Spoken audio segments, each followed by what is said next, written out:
L'histoire que nous allons vous raconter aujourd'hui s'est terminée le 14 mai 1940, à 18h30, près du village de Saint-Remigé, à 35 km à l'est de Bruxelles. Seul témoignage de cet événement encore visible aujourd'hui, 2 tombes de 2 membres d'équipage de la Royal Air Force. Ces 2 tombes posées au fond du cimetière qui ceinture cette église ont été le point de départ de notre enquête. Une enquête qui nous plongea dans les premières heures de l'invasion que l'Allemagne nazie avait lancée sur le Benelux et la France le 10 mai 1940. Une enquête qui nous plongea dans la violence inouïe qui prit place sur notre sol, dans notre ciel. Une enquête que nous allons vous raconter, afin de ne pas oublier.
Notre première démarche est d'effectuer des recherches à partir des informations gravées sur les tombes, les noms et grades ainsi qu'une date.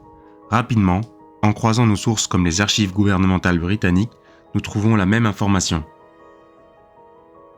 Les 2 hommes qui reposent dans le cimetière étaient membres d'équipage d'un Westline Lysander, tous 2 affectés au 4e escadron de la Royal Air Force, et leur avion s'est écrasé à Saint-Remigé le 14 mai 1940. Mais que faisait un avion britannique au-dessus de la Belgique 4 jours après le début de l'invasion allemande du 10 mai 1940 ? Où en étaient les combats ? Et qui occupait le village à ce moment-là ? C'est ce que nous allons tenter de comprendre, avec quelques éléments de contexte.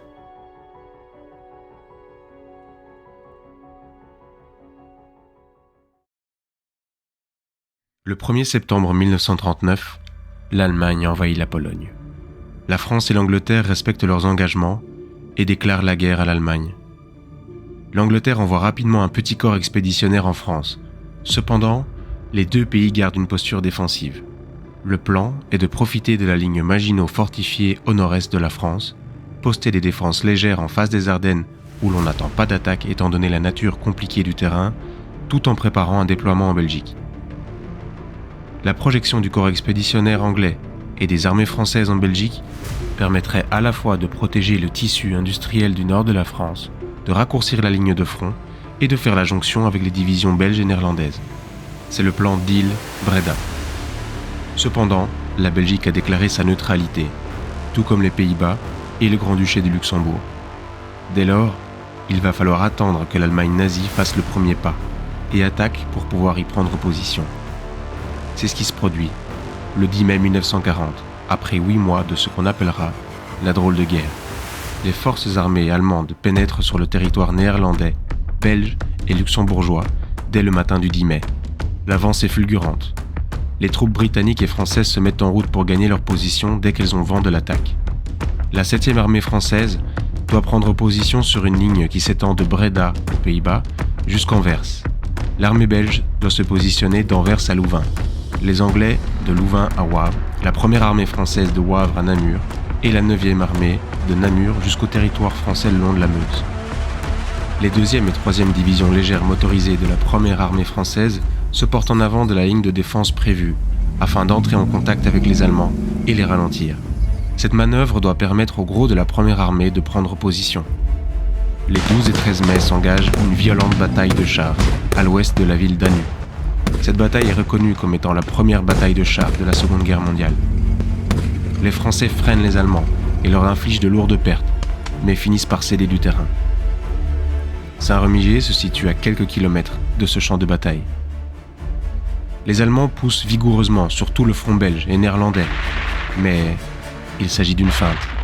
Cette manœuvre a pour but de fixer un maximum de troupes alliées sur le centre du dispositif, alors que sur la gauche, la 16e armée traverse le massif des Ardennes, considéré comme infranchissable par le commandement français. Le 13 mai, malgré de gros embouteillages, 3 Panzer-divisions sortent du massif et arrivent sur Sedan, sur la Meuse, défendue par une seule division. Le lendemain, le 14 mai, la Meuse est franchie. Cet événement va permettre aux Allemands d'effectuer un mouvement tournant et d'encercler le gros des armées alliées, coupées de leurs arrières. Les Pays-Bas capituleront le 14 mai, la Belgique le 28 et la France le 22 juin. Concernant Saint-Remigé, le 14 mai en soirée, le village est désormais en territoire conquis.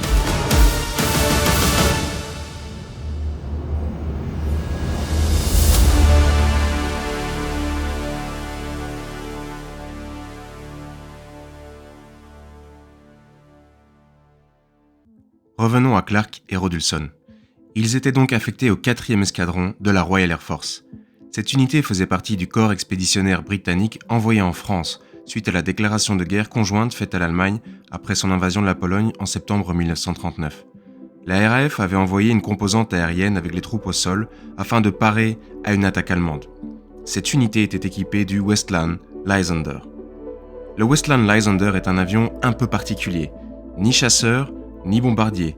Son histoire commence en 1934, quand la Royal Air Force lance un appel d'offres pour un avion de reconnaissance et de coopération avec l'armée de terre.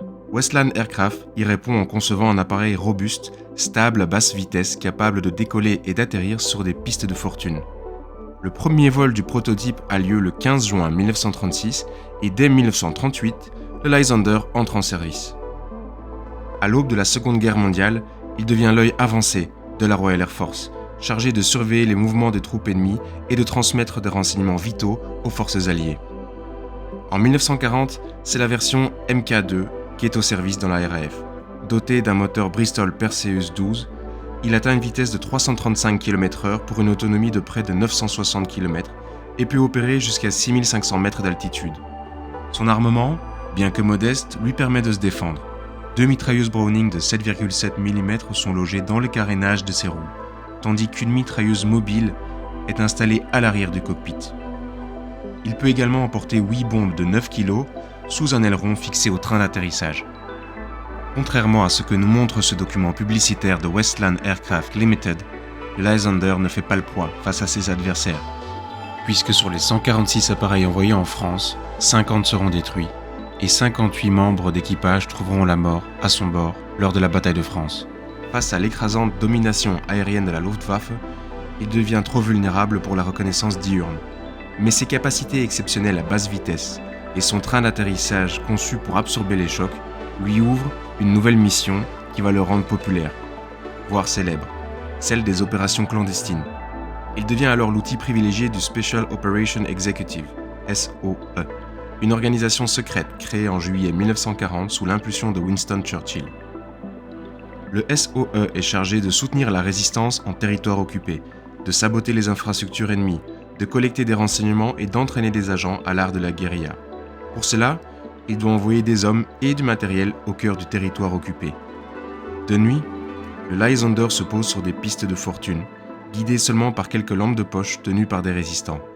Son autonomie permet de partir de bases anglaises, de survoler la Manche et de toucher terre en quelques instants afin d'amener discrètement espions, officiers de liaison et armes au réseau clandestin avant de repartir grâce à sa capacité à décoller sur de très courtes distances.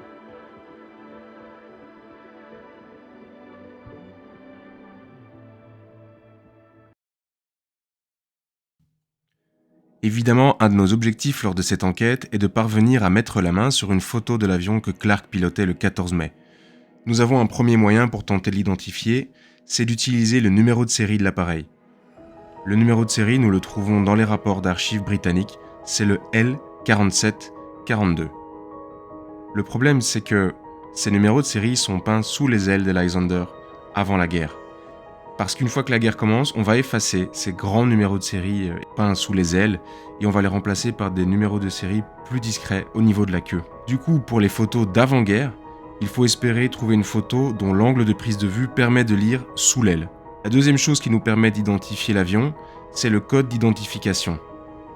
Il y avait toujours 2 lettres qui permettaient d'identifier l'unité, peinte à gauche de la cocarde, et puis une lettre qui permettait d'identifier l'appareil. Sur la plupart des sources qu'on consulte, on retrouve le code d'identification TVH. Et il y a un autre site qui donne le code d'identification TVB. Ça va rendre notre travail encore plus compliqué. Nous épluchons Internet et la collection de revues de fret à la recherche de photographies du 4e escadron et, espérons-le, du Lysander L-4742. C'est en fouillant un site qui compile une quantité immense de photographies parues dans des magazines spécialisés sur l'aviation que nous avons notre premier grand moment d'émotion. Si ça vous semble simple au travers de cette vidéo, en réalité ces recherches prennent des semaines voire des mois. C'est en faisant défiler des photos de Lysander que nous apparaît ce cliché. Il n'y a pas de doute possible, il s'agit bien de notre avion. On arrive très bien à distinguer le numéro de série L-4742 sous l'aile droite. C'est donc bien une photo qui a été prise avant la guerre. D'ailleurs, la légende nous indique qu'elle a été prise en mai 1939 lors d'un entraînement. Au-delà de la qualité de la photo qui nous permet d'identifier à coup sûr l'avion, nous sommes ébahis par la beauté de la photo. Elle met en scène le Lysander lors d'une démonstration en mai 1939 à Odiham, dans le sud de l'Angleterre, pour un type de mission bien spécifique pour lequel cet avion a été conçu. Une mission MPU, Message Pickup, en français, un ramassage de messages. À l'aide d'une longue crosse rétractable attachée sous le ventre de l'appareil, le Lysander effectue un passage extrêmement bas afin d'accrocher un fil tendu entre 2 perches. Au fil est attaché un message que l'avion peut ainsi emporter jusqu'à sa base. Ce procédé devait permettre à une équipe au sol en zone hostile de communiquer avec leur hiérarchie sans radio. Nous trouvons ensuite une deuxième photographie issue du magazine Flight datant d'août 1939. La scène est différente. Cette fois, c'est le Lysander qui apporte une réponse aux hommes au sol. On aperçoit le message qui flotte à l'arrière de l'appareil. Le numéro de série est plus difficilement lisible sur cette photo. Pour la suite de notre enquête, nous décidons de nous rendre chez celui que nous appelons le passeur de mémoire du village, Daniel Goffin. Il est passionné d'histoire locale et a minutieusement collecté documents et informations sur toutes les périodes historiques. Nous espérons qu'il pourra nous en apprendre davantage sur les événements de mai 1940. En pleine interview, il nous annonce « J'ai peut-être quelque chose à vous montrer qui pourrait peut-être vous intéresser. Voilà, regardez. Ceci, ça vous dit quelque chose? Ce genre de choses. Une hache qui se trouvait à l'intérieur d'un avion. Ça m'a été légué, offert par l'ancien président des anciens de Saint-Remy, qu'il avait reçu d'autres personnes, de qui, ne me demandez pas de qui, parce que comme il est décédé, nous ne saurons pas le savoir. Mais il m'a dit que lui voulait que ça aille dans les mains d'un musée. Ça pourrait être une des pièces de l'avion. À mon avis, en cas de crash, pour pouvoir sortir du cockpit, si on était éventuellement coincé, et donc il s'emparait de la hache et il cassait le cockpit ou il cassait quelque chose pour lui pouvoir sortir. Si la découverte de la photo de notre avion avait été un moment fort, celui-ci le surpassait largement. Nous avons maintenant entre les mains un objet qui avait été à bord de l'avion. De rapides recherches nous permettent de valider l'hypothèse. Le Lysander était bien équipé par ce type de hache d'évacuation d'urgence. Les modèles anglais que nous trouvons sur Internet ont une marque AM pour Air Ministry. Notre hache ne porte aucune marque, mais elle a clairement été utilisée de nombreuses années, probablement par un fermier du village.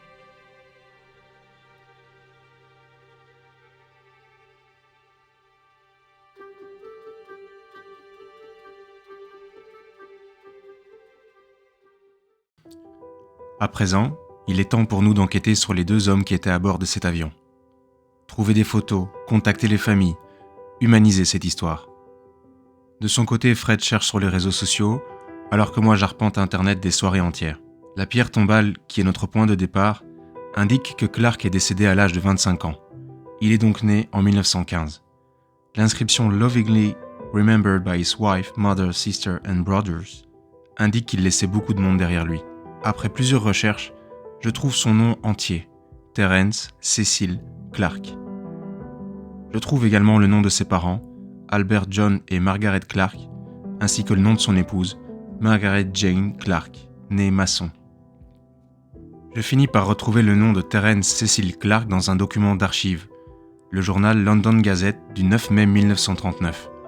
Voici la traduction de ce que j'y lis. Les personnes mentionnées ci-dessous bénéficient de commissions temporaires en tant qu'officiers d'aviation afin d'être détachés pour le service auprès de la Royal Air Force. Suit le nom de plusieurs hommes, suivi de l'unité depuis laquelle ils ont été détachés à la Royal Air Force. Terence Clark y apparaît sous le grade de lieutenant dans le Royal Tank Corps, une unité de blindés.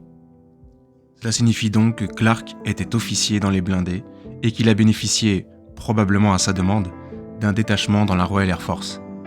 Je continue mes recherches et découvre dans un autre numéro du journal London Gazette qu'il était déjà incorporé au Royal Tank Corps en février 1934 à l'âge de 19 ans. C'était donc un militaire de carrière.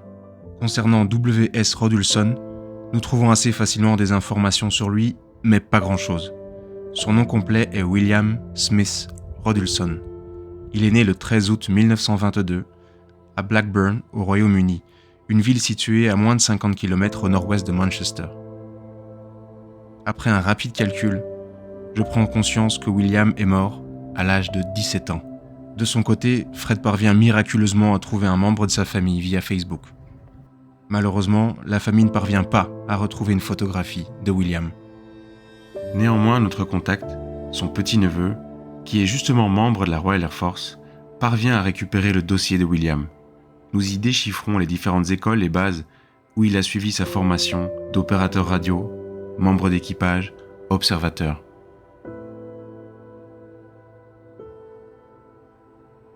La dernière ligne de son dossier indique « Fourth Squadron, killed ».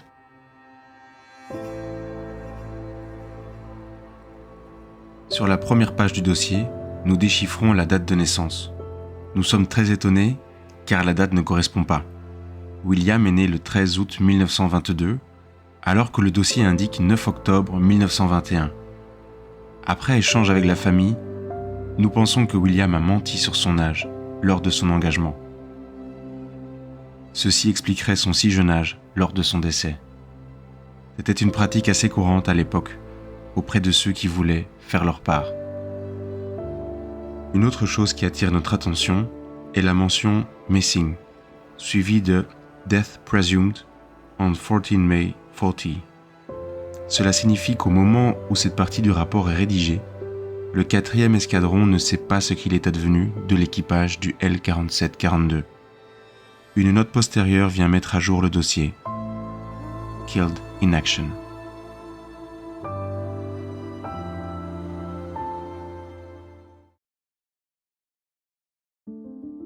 J'espère trouver des traces des descendants de Clark sur les nombreux sites d'arbres généalogiques.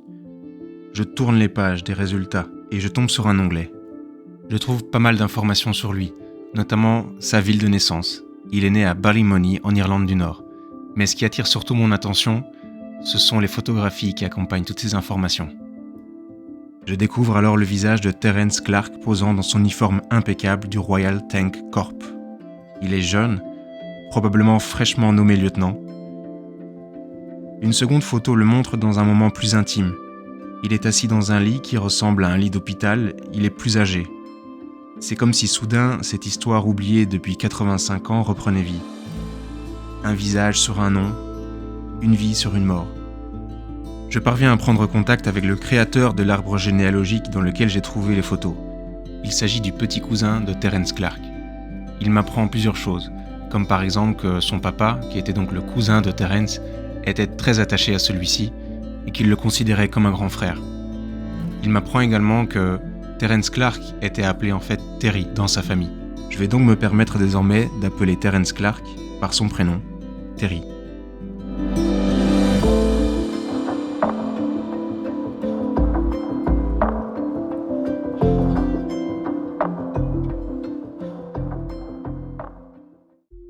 Revenons aux événements de 1940.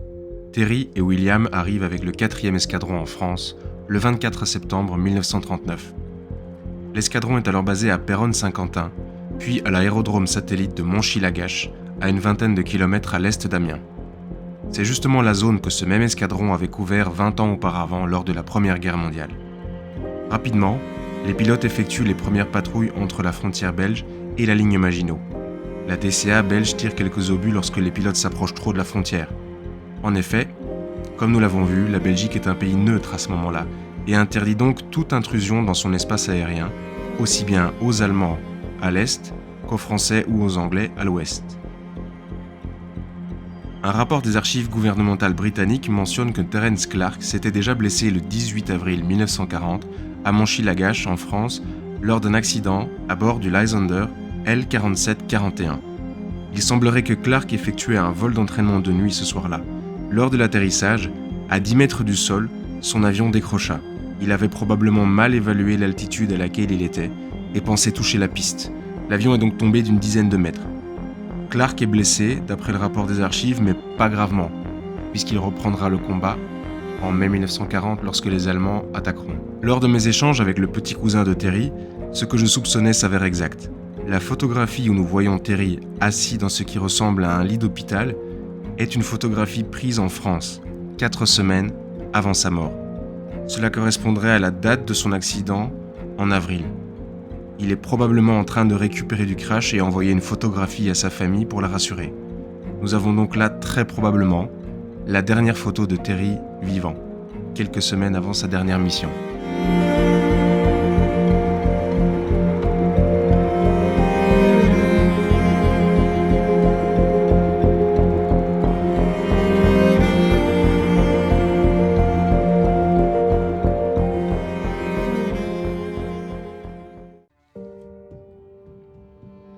Le 10 mai 1940, l'aérodrome est bombardé par des Heinkel 111 de la Luftwaffe. Alors que les armées françaises et anglaises s'enfoncent en Belgique pour prendre position, le 4e escadron entame des patrouilles en Belgique dès le début des hostilités. À partir du 13 mai, les choses vont mal tourner pour le 4e escadron. Nous découvrons lors de nos recherches qu'un premier Lysander a été abattu à Outgarden, c'est-à-dire à 4 km de Saint-Remiger à vol d'oiseau. L'avion est attaqué par une demi-douzaine de Messerschmitt 109 du 2 JG1. L'Oberleutnant Horst Braxator abat le Lysander qui perd une partie de son aile. Le Flight Officer Vaughan et l'Aircraft Mold y perdent la vie. Fred et moi trouvons des détails sur le crash qui nous glacent le sang. L'état des corps donne une idée de ce que peut représenter la violence d'un crash en avion. Il manque le visage du pilote, alors que le mitrailleur est carrément décapité.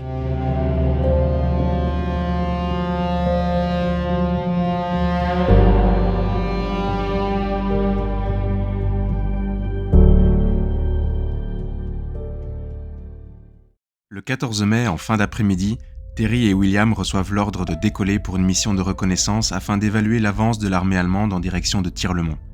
C'est en sachant que la veille, un équipage de l'escadron n'était pas revenu de ce même secteur que Terry et William décollent à 17h20 de Monchy-Lagache.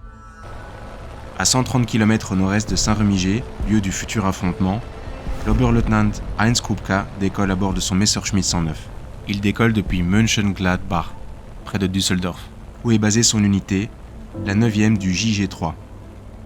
Heinz Kupka est né le 8 novembre 1915, un mois avant Terry. Les deux hommes qui volent l'un vers l'autre en ce 14 mai ont le même âge. Le Messerschmitt 109 aux commandes duquel se trouve Heinz Kupka n'a rien à voir avec le Westland Lysander. Il s'agit d'un chasseur. Dès le début des années 30, l'Allemagne cherche à se doter d'un avion de chasse moderne. L'ingénieur, Willy Messerschmitt, conçoit un appareil rapide, léger, d'une aérodynamique sans précédent. Le projet prend forme en 1934 et un an plus tard, le premier prototype prend son envol. En mai 1940, c'est la version E du Messerschmitt qui équipe les unités de la Luftwaffe. Il est équipé d'un moteur développant 1175 chevaux. Il atteint une vitesse maximale de 570 km/h. Il est conçu pour frapper vite et fort. 2 mitrailleuses MG-17 de 7,92 mm sont montées sur le capot moteur, synchronisées pour tirer à travers l'hélice. Dans ses ailes, 2 canons MG-FF de 20 mm capables d'éventrer un appareil adverse en quelques impacts. Le Messerschmitt 109 est un prédateur. En ce mois de mai 1940, chaque escadrille de Messerschmitt 109 est une meute.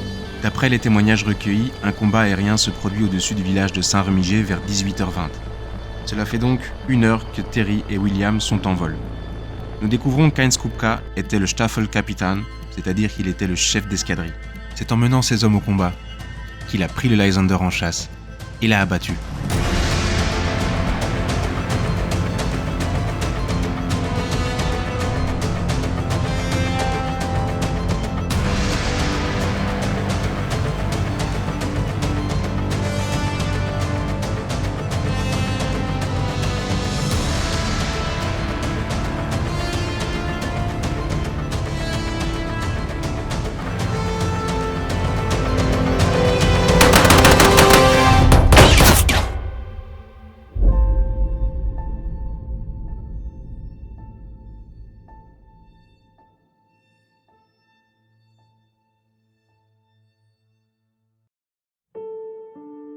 Nous trouvons des informations très précises et troublantes quant à l'issue du combat dans un article sur les Lysander en mai 1940, rédigé par Jean-Louis Robat, un spécialiste de l'aviation de la Deuxième Guerre mondiale. Il y raconte que l'équipage du L-47-42 a pu sauter en parachute, mais qu'ils ont été tués par des tirs provenant du sol. Nous parvenons à contacter l'auteur et il nous envoie une copie d'un rapport d'enquête datant de mars 1946. En effet, juste après la guerre, la Royal Air Force envoyait des officiers sur le terrain pour enquêter sur les avions disparus. Nous pouvons lire ceci dans le rapport d'enquête. L'enquêteur a interrogé le garde champêtre sur place le 15 mars 1946 et a été informé que les membres de l'équipage de l'avion en question se sont éjectés mais ont été tués par des tirs antiaériens légers. Cette nouvelle nous choque. Si l'information s'avère exacte, ça nous donne une idée du niveau de violence qui était déjà atteint 4 jours après le début de l'invasion. Les membres d'équipage sont inhumés sur place. Nous ne savons pas si c'est le fait des Allemands ou des autochtones. En ce qui concerne Heinz Kupka, il reprend le chemin de retour vers sa base. Il aurait abattu un deuxième avion au-dessus de la Somme le 6 juin 1940, un Bristol Blenheim Mk4. L'avion au code d'identification PZN se pose entre les villages de Yermont et Ivrange. 2 membres d'équipage s'en sortent indemnes, le Flight Officer Bethel et le sergent Randall. Un troisième est blessé à la tête, le sergent Wilson. Il décédera de ses blessures en Angleterre le 7 août 1940. Nous sommes parvenus à retrouver plusieurs photos de cet avion après sa rencontre avec Heinz Kupka. Certaines montrent l'appareil sur le ventre, train d'atterrissage rentré, d'autres le montrent train sorti. Difficile de déterminer la séquence. Une chose est certaine, l'avion est capturé par les Allemands. Cette seconde victoire aérienne sera sa dernière. En effet, Heinz Kupka décédera peu de temps après, le 30 juin 1940, lors d'un affrontement avec des Hurricanes au-dessus de Mons-Boubert, près de la baie de Somme. Il est enterré dans le cimetière militaire allemand de Bourdon, non loin de là.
À présent, Fred et moi nous mettons en tête de trouver le site du crash. Mais pour l'instant, avec les informations qu'on a à disposition, il faut chercher dans une grosse dizaine d'hectares. Mission impossible. Il faut préciser la localisation du site du crash. Nous décidons d'aller voir un survivant de la Seconde Guerre mondiale, un monsieur né en 1925. Il avait donc 15 ans en 1940. Les portes sont restées des mois là-bas. Ça, je me souviens. Je vois encore le pièce épars.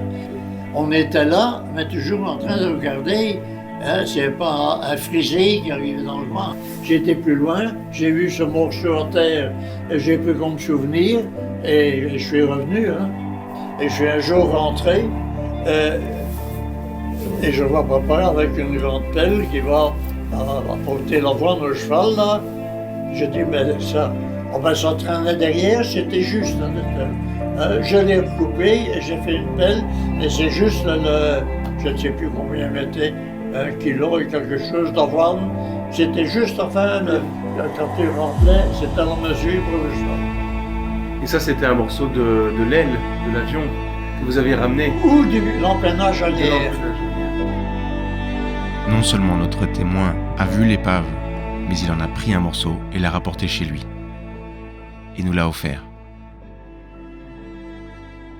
Notre témoin se sent trop faible pour montrer le site du crash. Nous travaillons donc sur des cartes anciennes, montrant l'endroit tel qu'il était alors, en 1940. Il désigne une zone, il est sûr de lui. Je m'équipe de mon nouveau matériel de détection, acquis spécialement pour Air War Stories, ainsi que de mon autorisation de détecter, obtenue auprès des autorités.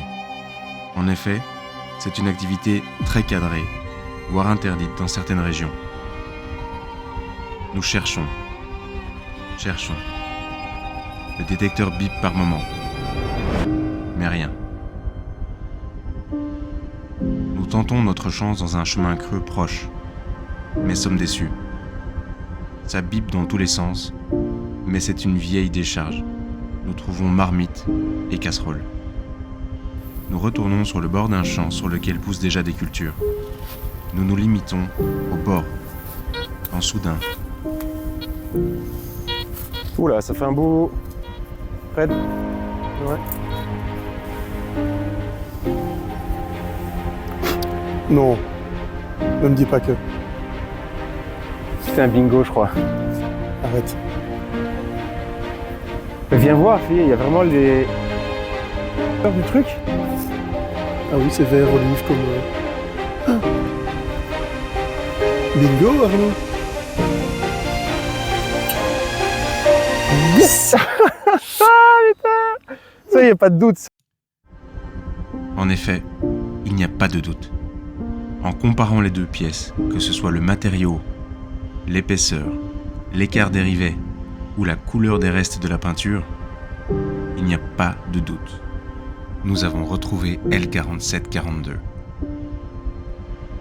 Nous avons retrouvé le site du crash.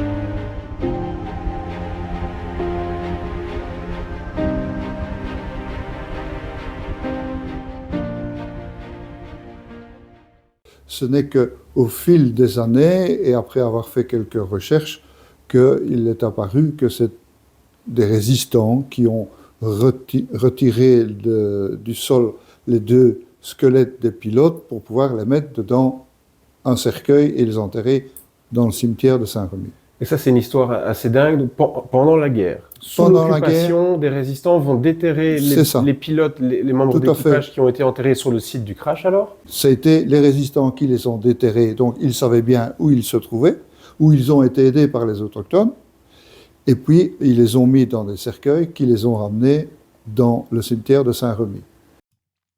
Plus tard, nous en apprenons davantage sur cette histoire grâce à Daniel Goffin et au Cercle historique de Jodogne. Il découvre un manuscrit témoignage de Madame Verboven qui nous apporte des précisions sur ce sujet. Voici ce qu'elle raconte. Les soldats allemands avaient sommairement emballé les 2 aviateurs dans leurs parachutes et les avaient enterrés sur place, dans la précipitation. Dans l'état actuel des choses, nous ne savons pas qui s'est mis en rapport avec des agents de la résistance.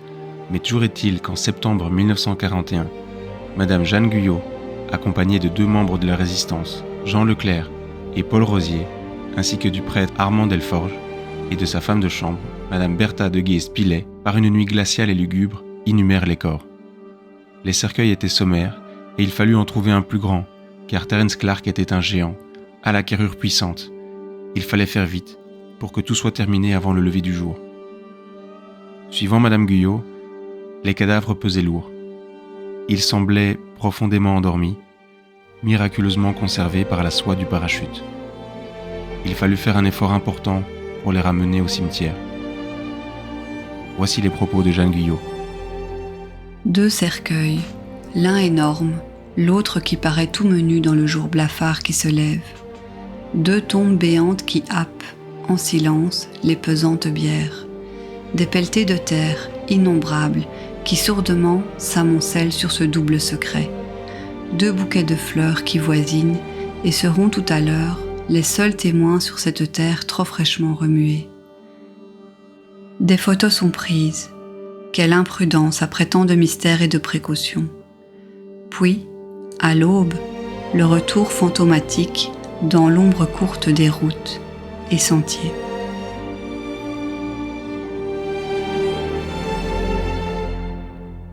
Paul Rosier et Jeanne Guyot furent déportés en camp de concentration pour leurs actes de résistance. Paul Rosier fut libéré du camp de Dachau le 29 avril 1945.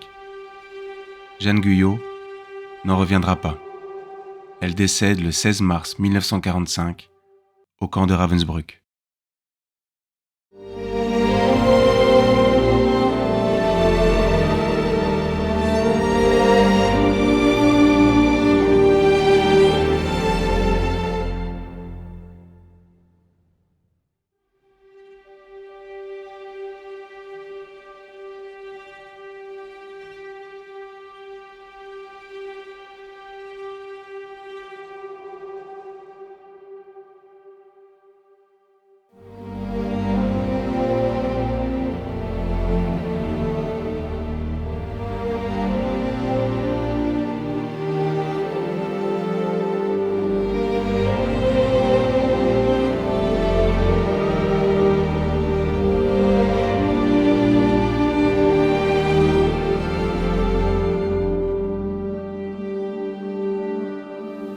Bonjour à toutes et tous, merci beaucoup d'avoir regardé ce documentaire jusqu'à la fin. Vous voyez, on termine cette vidéo devant la plaque commémorative qu'on a inaugurée dans le cadre de ce projet. On a fait une commémoration et nous avons fait cette plaque qui résume un peu en gros le documentaire que vous venez de regarder. On s'est dit que ça avait du sens d'arrêter le documentaire, de faire la dernière captation devant cette plaque. Voilà, on espère que vous avez apprécié. En tout cas pour nous, c'est un réel plaisir de faire ce travail-là, d'enquêter, de pouvoir partager cette histoire et de ne pas oublier. On aimerait continuer parce qu'on aime beaucoup ça, mais on va avoir besoin de votre aide, de votre soutien. Donc n'hésitez pas à liker la vidéo, à mettre des commentaires, à vous abonner à la chaîne, à activer la cloche pour les notifications de manière à être tenu au courant des différentes vidéos qu'on va déposer. Si vous souhaitez soutenir la chaîne encore plus, ce que vous pouvez faire, c'est faire un don via la plateforme dont le lien est dans la description ou en scannant le QR code qui apparaît à l'image. Cette démarche-là, ça me permettra vraiment de continuer à travailler de la manière la plus professionnelle possible, en payant le matériel, en améliorant ce matériel et en ayant la possibilité d'accorder du temps à Air War Stories, ce qui est mon souhait. Donc j'ai besoin de votre aide pour ça. Donc voilà, d'avance, merci beaucoup si vous le faites. Sinon, déjà, likez la vidéo, vous abonner, c'est super. À la prochaine pour une nouvelle enquête.